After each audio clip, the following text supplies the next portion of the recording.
Hi everybody, Mr. Fusion here. My last Dragon Ball name guide video did so well, I just had to share another one with the world. So whether you're terminologically curious, or want a simple soundbite to wage those all-important internet arguments with, I'm here for you.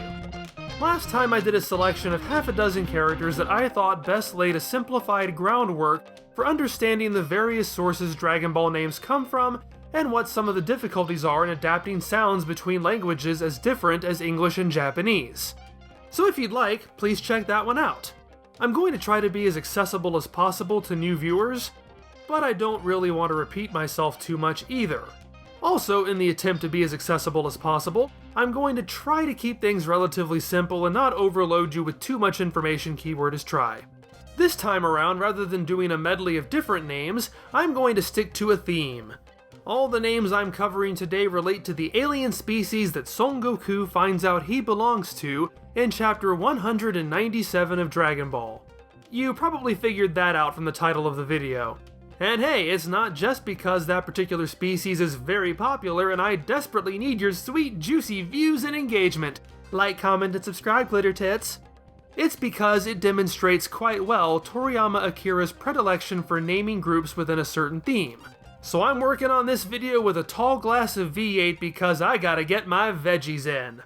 In Chapter 197 of Dragon Ball and Episode 2 of Dragon Ball Z, the character we find out is Son Goku's older brother tells him that he is in fact a Saiya-jin.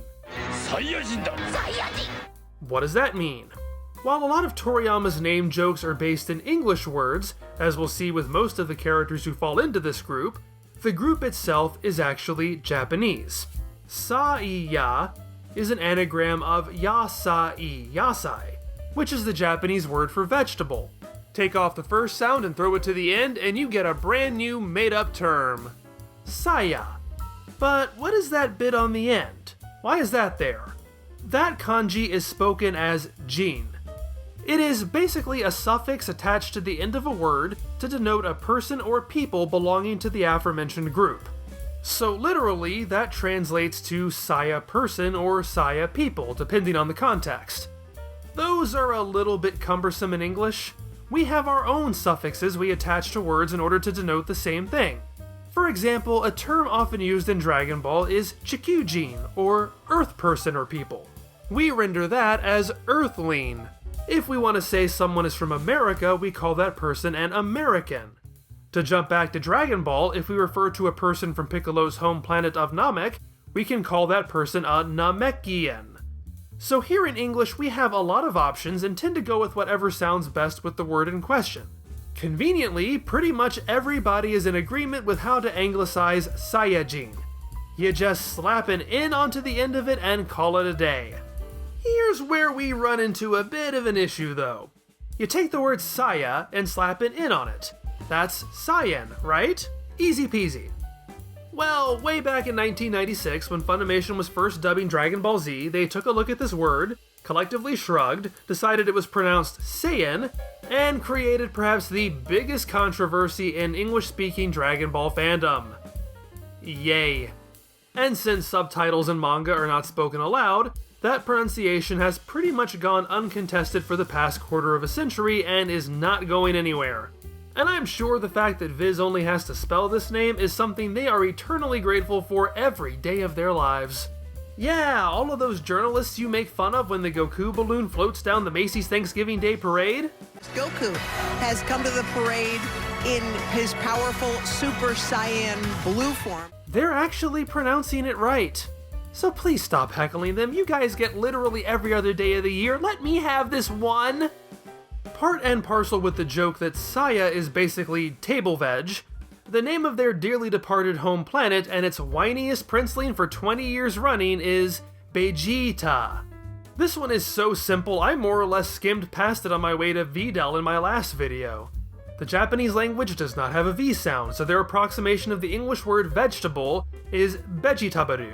Toriyama took that, sliced off the end of it, and extended the middle vowel sound into a long E. And so it's easy to see that Bejiita is an approximation of Vegeta, vegetable with the end sliced off and a long vowel sound added in the middle. While you might rarely run into alternate spellings that keep the literally romanized JI or JII intact, which is fine, most everyone agrees with this one, and that's nice. I like when things are simple. I guess if I want to dig a little deeper, since we didn't spend much time here, I could ask, why not represent the middle vowel sound as, say, a double E? After all, that's the main difference between the root word and the name, so why not spell it in a way that reflects that? You know, I'm so used to Vegeta that I've never actually thought about that before, but there is certainly some logic to it. I'd be okay with that if someone chose to do it. But since, unlike Japanese, you can use the same symbols in English to represent lots of different sounds, an accurate pronunciation has managed to come across quite easily with just one E. Because of that, it's arguably not necessary. Or at least, I'm sure that's the rationalization we will all stick with as we continue to spell it the way we're used to. Knowing Vegeta, he will be immensely pleased to learn that he got billed over Son Goku. I bet you thought I'd be using a picture of adult Goku. You and your biases. I prefer the original formula, thank you very much. So not only does Goku find out he is from a different alien species, he also finds out he was born with a different name he never knew. That name is Kakarotto. Kakarotto! Now that's a play on the Japanese approximation of the word carrot, which is said as Kakarotto. Toriyama changed that kya to ka, doubled it, and ended up with Kakarotto. As I explained last time, Japanese phonetics do not allow for many sounds that end in consonants. That's why you end up with these clipped, elided over vowel sounds, often O's like we see in Kakarotto. It's like that because the language literally cannot end a word on a T, so that's the closest they can come to carrot. But they emphasize the consonant to let you know that's what you're supposed to be saying. Because of that, most English sources bring this carrot-based name closer in line with the word it was approximating and drop the O at the end, rendering it as Kakarot. You'll note though that there is a discrepancy with the number of R's. Funimation's dub keeps the singular R from the romanization, while Funimation's subtitles and Viz's manga reflect the double R's in carrot. While I prefer the double R's for making the joke more obvious, either one is fine, it doesn't change how it's pronounced. You'll see though that I keep the vestigial O in Kakarotto. If you've seen my Dragon Ball dissection series, you'll know I do it mainly because of the existence of Vegito, and how it's the only way to make that doofus's name make any sense. I don't want to get into it anymore today, I'm still a little bitter. So one last thing before we move on. If it's based on carrot, why do we spell it with K's and not C's? Well, I'd like to say it's there to reflect the change from the kya they use in their approximation of carrot. And maybe that's true. That's what I tell myself. Most likely, the earliest English-speaking fans just rolled with the straight romanized K's that always represent those Japanese sounds and never questioned it until long after it had caught on. It's the familiarity argument again. I've seen a few people go with C's. I have no problem with it. Again, it doesn't really change how it's said. They're the same sounds. These crazy Saiyans became so popular that everybody started using them, not just in Toriyama's original story. This leads me to the Goku clones of 1990, starting with this guy, the villain of the movie, The Ultimate Decisive Battle for Earth. His name is Taaresu. Now what in the world does that mean? What kind of vegetable is a Taaresu? While I feel it's relatively well understood now, this is one I saw a lot of variants for in the Wild Wild West days. I think a lot of fans went with Taurus, as in the Latin word for bull. And that's appropriate because bull is what that is. I know we've come a long way with vegetarian meat. I had a fake buffalo chicken patty for lunch today. Still, I don't think Taurus is a vegetable. I know for a bit I was led to the spelling Turles. Yeah, Turles. Despite looking like, well, this, it is actually fairly spot on in terms of pronunciation, but does little to reflect what it means. Some people even rendered it as Turles, which I don't know how they got there. Turtles with one letter knocked off does not a vegetable make. Well, come to think of it, that is how Morningstar Farms handles its chicken. Time to play the telephone game again. Let's take Taaresu. What if I rearranged it to be Retasu? Retasu. Retas. Letas. Lettuce. It's lettuce. Retasu is the Japanese approximation of the word lettuce. We have the first sound, which can be used to approximate both our L's and our R's. The ta is their closest substitution for ta, and we have the vestigial vowel sound at the end. So if Taaresu is a quick flip of Retasu, then lettuce would become Tullece. It's so nice. It maintains the basic pronunciation, and the spelling perfectly demonstrates what they were going for, which is why I use it, the official subtitles use it, and Kanzenshuu.com use it. I can only imagine that for Funimation's dub, they had no idea what it meant, assumed it was just some random alien name, and reproduced the sounds relatively kind of similarly. Actually, you know what? I'm going to take a moment to give Turles a little bit of validation. We all need a little bit of validation sometimes.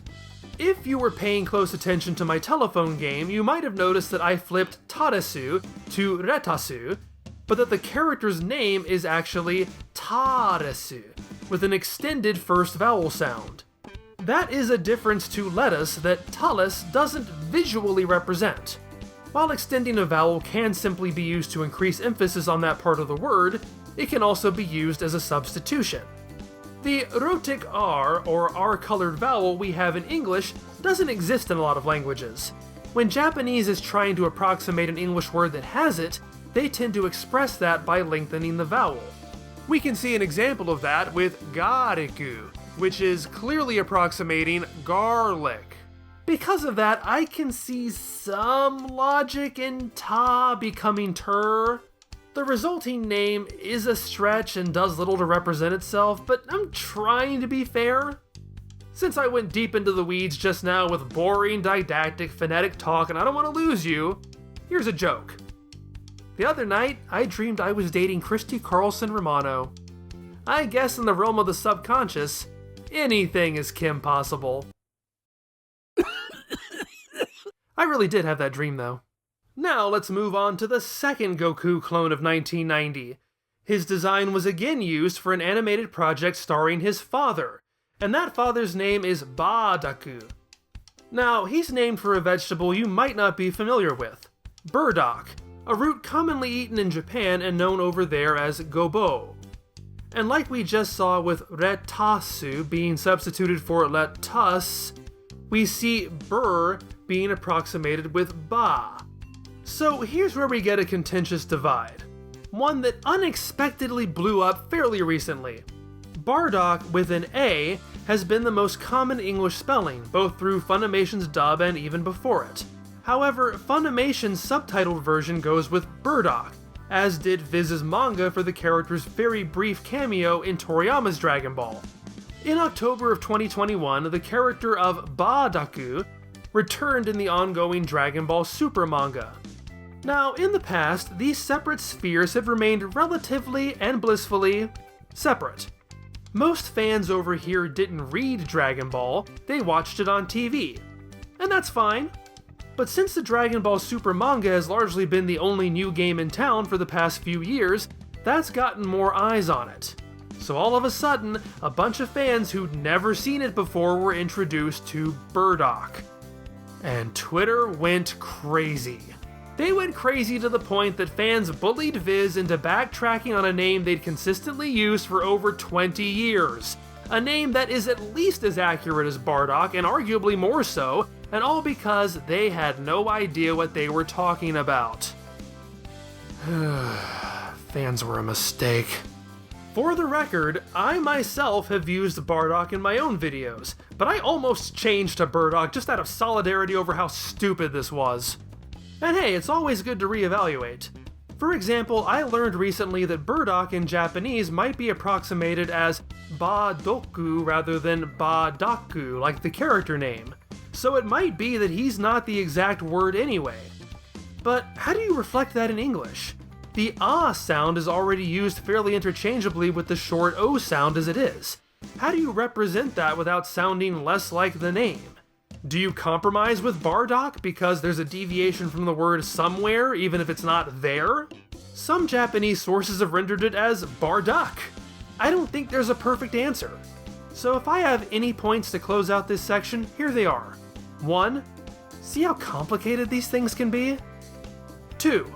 I think Bardock and Burdock are both reasonably okay, if imperfect for various reasons. So, don't be dicks. Alright, how about something a little less complicated? It's the big boy, the legend, the scary broccoli man. It's Burorii. As I all but gave away just now, his name is a play on broccoli, which is approximated in Japanese as Burokkori. Just punch out those middle sounds and you get Burorii.